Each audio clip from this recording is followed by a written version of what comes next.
इस वर्ष जिनका नाम चयनित हुआ है ऐसे श्री प्रवीण दीक्षित जी। आप गत 20 वर्षों से प्रिंट मीडिया के क्षेत्र में सक्रिय पत्रकारिता से जुड़े हैं और गत 18 वर्षों से आप हिंदुस्तान समाचार पत्र मेरठ में उच्च शिक्षा और मौसम जैसी महत्वपूर्ण गीत देख रहे हैं।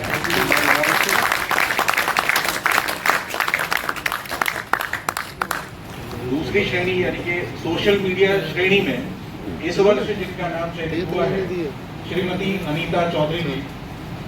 आप अपना न्यूज अड्डा नाम से एक यूट्यूब चैनल आप चलाते हैं, इस तरह विभिन्न राष्ट्रीय अंतर्राष्ट्रीय विषयों पर चर्चा करते रहते हैं। आप अपने भारतीय फिल्म सेंसर बोर्ड की माननीय सदस्य भी हैं तथा स्वदेश और अन्य जैसे समाचार पत्र पत्रिकाएं हैं उनमें भी स्वतंत्र लेखन का कार्य आप करती रहती हैं। आपका भी इस वर्ष सोशल मीडिया श्रेणी में नाम चयनित हुआ है। आपको ये नारद सम्मान समारोह तीसरी श्रेणी फोटो जर्नलिस्ट जिनके बिना समाचार पत्र आज अधूरा। श्रेणी में इस वर्ष जिनका नाम चयनित हुआ है अपने मुरादाबाद जनपद से श्री सुनील यादव जी उर्फ लवलीन जी। आप दैनिक जागरण मुरादाबाद में फोटो जर्नलिस्ट हैं। गत 20 वर्षों से आप फोटोग्राफी के माध्यम से पत्रकारिता जगत से जुड़े हुए हैं और आप निरंतर समाचार पत्रों में अपने फोटो के माध्यम से योगदान देते रहते हैं। अपने चित्रों के माध्यम से जिन भावों को और समाचारों को व्यक्त किया है वो हमारे बीच में। चौथे नंबर पर एक ऐसी श्रेणी जिसके द्वारा ये सारे पत्रकार पत्रकारिता जगत के और हम लोग आप लोग सब जुड़े हुए हैं, जो उनका पठन पाठन कर उन्हें यहाँ तक शिक्षा दीक्षा देकर पहुंचाते हैं, मीडिया जगत की पत्रकारिता के शिक्षक श्रेणी। इसमें इस वर्ष जिनको हमने चयनित किया है ऐसे श्री रवि भूषण गौतम जी। आप मुजफ्फरनगर से हैं। आप श्री राम कॉलेज मुजफ्फरनगर में पत्रकारिता विभाग के विभागाध्यक्ष हैं। आप इस वर्ष शिक्षक मीडिया शिक्षक श्रेणी में आप नारद सम्मान समारोह द्वारा पुरस्कृत किए जा रहे हैं। मीडिया के क्षेत्र में अपनी सतत और अविस्मरणीय योगदान के लिए इस वर्ष जिन्हें पुरस्कृत किया जा रहा है श्री ब्रजेश जैन जी। आप राष्ट्रीय सहारा में गत 30 वर्षों से अधिक से कार्यरत हैं। अपने अनेकों सामाजिक मुद्दों पर आपने लेखन किया है जो बहुत उल्लेखनीय है और आपकी जो साधना है पत्रकारिता के क्षेत्र में वो अभी भी निरंतर गतिमान है। इस वर्ष उस लाइफ टाइम अचीवमेंट अवार्ड या कहें कि सतत अविस्मरणीय योगदान का जो पुरस्कार है वो श्री ब्रजेश जैन जी को दिया जा रहा है।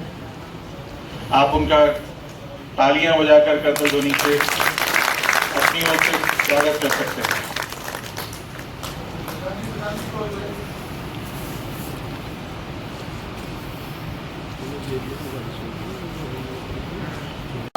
राष्ट्रीय स्वयंसेवक संघ के अखिल भारतीय सह प्रचार प्रमुख नरेंद्र ठाकुर जी मेरे साथ खास बातचीत के लिए मौजूद है। उन्हीं से बातचीत करता हूँ। सर बहुत बहुत स्वागत है आपका। धन्यवाद। सर आज नारद सम्मान समारोह कार्यक्रम किया गया, सर क्यों ये कार्यक्रम किया जाता है?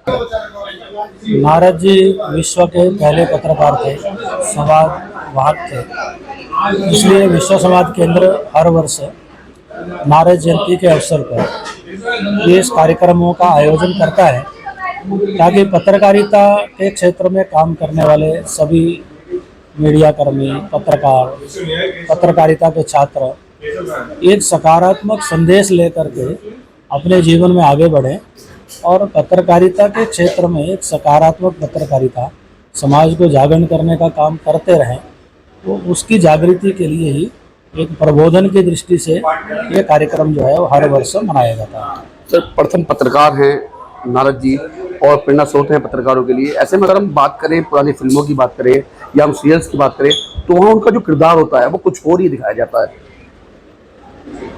नारद जी का किरदार थोड़ा जिसको कह सकते हैं कि उनकी छवि को भंग करने का प्रयास ऐसा हुआ है, लेकिन वास्तव में वो संवादवाहक थे। वो कोई गलत सूचनाएं प्रेषित नहीं करते थे, जो सही बात होती थी उसी को ही समाज में अलग अलग लोगों के पास पहुंचाते थे और एक प्रकार से वो समाज को जागरण करने का काम, समाज को चेतावनी देने का काम, आने वाले भविष्य में जो कुछ घटनाएं होने वाली है उसके प्रति सचेत भी करते थे। तो इसलिए अब धीरे धीरे नारद जयंती कार्यक्रमों के आयोजन के कारण से उनकी उस छवि को जो धूमल किया गया था उससे अलग हट करके नारद जी की एक सकारात्मक छवि ये समाज के सामने आई है और लोगों ने इसको स्वीकार भी किया है। सर, तथ्य और सत्य, अभी आपने बात की थी पत्रकार जगत में तथ्य और सत्य का होना बहुत जरूरी है। ऐसे में आप देख रहे हैं कि जो तमाम सोशल मीडिया प्लेटफॉर्म है, तमाम जो इलेक्ट्रॉनिक मीडिया है या प्रिंट मीडिया है, लोगों को उन पर विश्वास तो है लेकिन भ्रांतियां ज़्यादा फैला रहे हैं वो लोग, तो उसके लिए क्या कहेंगे आप? पत्रकारिता जो है वो सत्य और तथ्य पर आधारित होनी चाहिए। अगर आप सत्य से और तथ्य से परे पत्रकारिता करेंगे तो मीडिया से लोगों का विश्वास उठ जाएगा। और मीडिया की जो मुख्य बात है, लोगों का जिस पर विश्वास है, तो मीडिया की विश्वसनीयता ही उसके लिए और सही है। तो इसलिए मीडिया की विश्वसनीयता ये बनी रहनी चाहिए। उसके लिए सत्य और तथ्य पर आधारित पत्रकारिता, इस पर बल जो है वो दिया जाना चाहिए। सर, आपने जिक्र किया था अभी भारत और पाकिस्तान का जो अभी युद्ध हुआ था, उसको लेकर भी आपने जिक्र किया था कि तमाम जो सोशल मीडिया प्लेटफॉर्म है या कोई न्यूज़ चैनल है या कुछ अखबार भी ऐसे हैं जिन्होंने लोगों में विवाद उत्पन्न किया था, लोगों में भय उन्होंने पैदा कर दिया था, उन्होंने निगेटिव जो बातें थी उनको ज़्यादा फैलाया था उन लोगों ने। ऐसे समय में समाज के प्रत्येक नागरिक का दायित्व बनता है कि ऐसी परिस्थिति में कभी भी नेगेटिव बातें या जो असत्य है, झूठ है, बिना तथ्य को परखे हुए उसको आगे नहीं बढ़ाना चाहिए, जिसके कारण से समाज में एक विद्वेष निर्माण हो या गलत जानकारी या भय निर्माण हो, तो उससे बचना चाहिए। तो तथ्यों को ठीक प्रकार से जांच परख करके ही ऐसे समाचारों को, ऐसी जानकारियों को तभी आगे बढ़ाना चाहिए, अन्यथा वो वहीं रोक देना चाहिए। सर, अपने क्षेत्र में उत्कृष्ट कार्य करने के लिए यहाँ पर 5 लोगों को अभी सम्मानित भी किया गया, क्या कहेंगे उनके लिए आप? मैं उनको, ऐसे सभी पत्रकारों को हार्दिक बधाई देता हूँ, शुभकामनाएं देता हूँ और अपने जीवन के अंदर वो इसी प्रकार की सकारात्मक पत्रकारिता, समाज जागरण के लिए पत्रकारिता और जो अच्छी बातें हैं वो समाज तक पहुँचाने के लिए कार्य करते रहें, ऐसी शुभकामनाएं मैं उन सबको देता हूँ। बहुत बहुत धन्यवाद सर। हमारे साथ थे अखिल भारतीय सह प्रचार प्रमुख नरेंद्र ठाकुर जी। इनका साफ तौर पर यह कहना है कि पत्रकारिता करने के लिए तथ्य और सत्य का होना काफ़ी ज़रूरी है, ताकि जो जनता की विश्वसनीयता है वो पत्रकारिता पर बनी रहे।